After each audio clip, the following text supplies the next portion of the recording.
Hi, TB Milk family. Back with another day.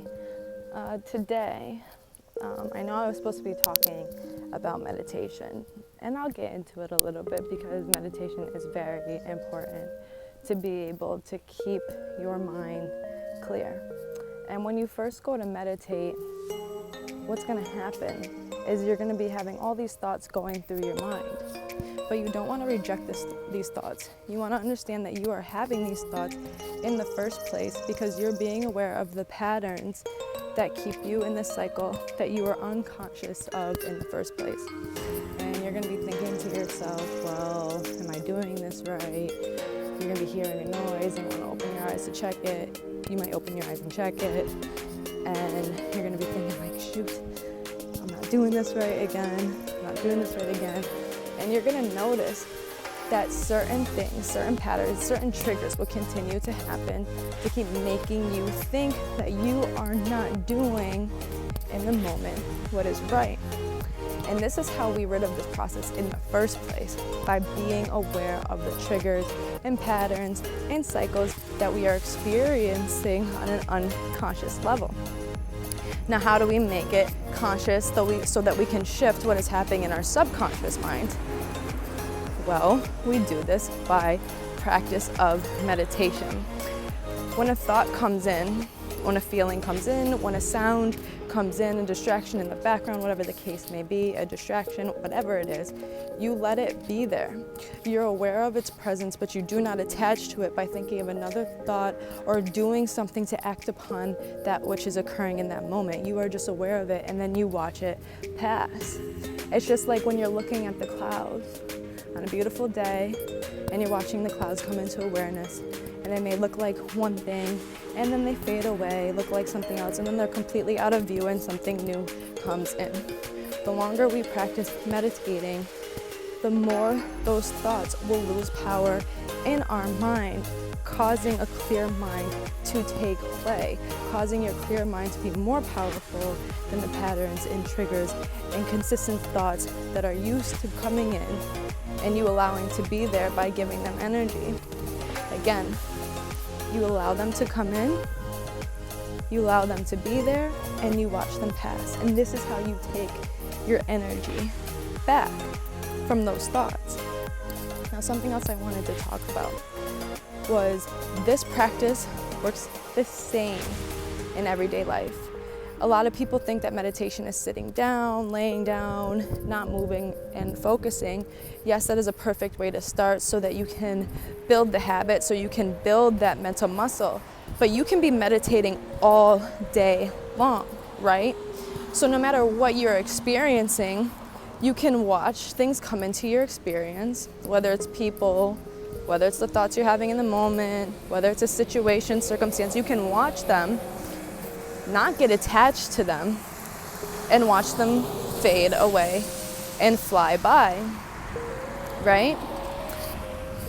And this is how you go about not letting your circumstances control you, not letting people's behavior control you, not letting other people's emotions at the time control you, and you staying in the state at which you want to be in. And it's very, very important to remember that just because you are in this process does not mean that you may get tripped up, you may get drawn into the moment, you may get drawn into old emotions, other people's emotions, you may get drawn into circumstance, but being aware that you're doing this practice in the first place is the biggest key for the transformation to happen. Because we all have to start somewhere, right? Like I played basketball from 4 all through college. And when I was 4, I barely knew how to dribble a ball. By the time I was 5, I could dribble, but I could barely reach the rim. By the time I was 6, I could reach the rim. And I got better and better and better, you know?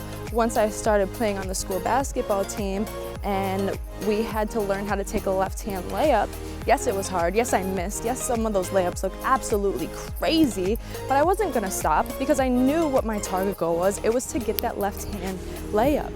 And it's the same thing as when I started to play in middle school, right? When I was shooting my free throw, you know, I would kind of get nervous. the feelings and the emotion of the crowd and all the noise and them saying, miss, miss, miss, it would kind of make you nervous. It would kind of break your focus from what you were doing and your routine of what you were doing and just simply putting it from the free throw line in the basket. But by the time I hit freshman year of high school, those noises, they didn't matter. I got comfortable with it, you know? I was aware they were there, but they were not stopping me from what I was doing. They were not stopping me from my practice, right? And you can see how this process continues to happen. This continues to happen. And then when you get into college basketball, it's a whole new game. Like everything is sped up like ×5 and you have to adapt to the speed. And it's the same thing as you begin to progress in life. As you get higher and higher and higher and the vibration gets higher and higher and higher and higher and you're breaking your old shell, breaking your own shell, breaking your old shell, breaking your own old shell, you realize that everything just seems to get faster and faster and faster and faster, and you have to slow it down. You have to harness in and stay focused on what you were doing in the first place, what your goal was in the first place, what you were trying to accomplish in the first place. Because every time you break out of an old paradigm and you're going into a new one, what is happening inside your subconscious mind is there's two paradigms trying to live, trying to exist at the same time. So it's like the spiritual battle that's happening within you, right? And you get that indecisiveness and that conflict of thought. We talked about this in my decisions video.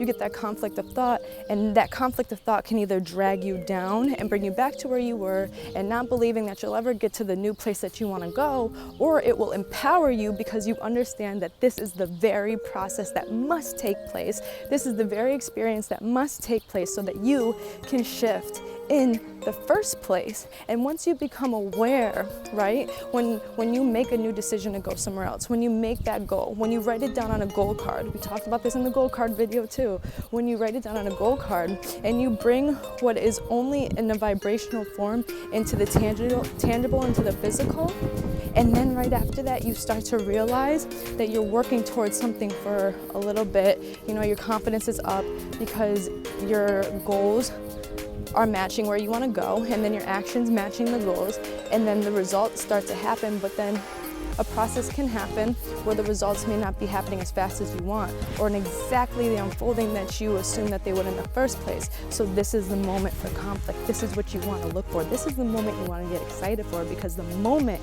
you keep working and pushing, even though that other side may be stronger than where you want to go, when you keep pushing, you break the chain with that old paradigm and you give the new paradigm more power, and you keep doing this and keep doing this and keep doing this.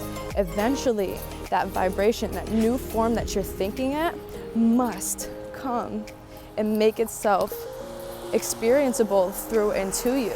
That is when your goal makes manifest in your life.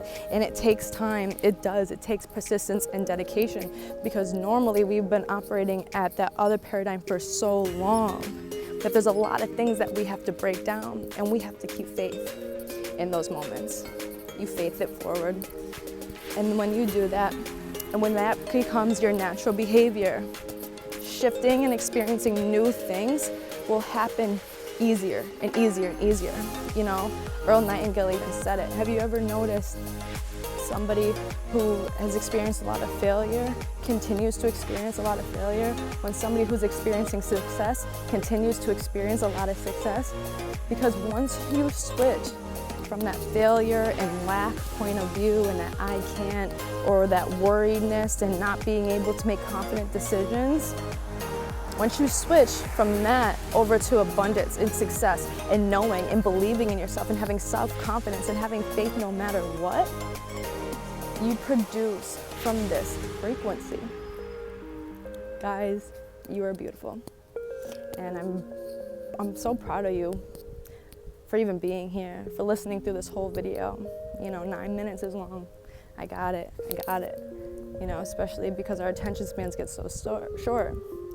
But if you made it through this whole video, that means you heard something in this that was empowering you forward to the next moment. And I hope you took it in, and I hope you believe in it. Because I believe in you, I believe in us, I believe in this world, and I love you so much. Thank you for being here. One love, TV Milk family.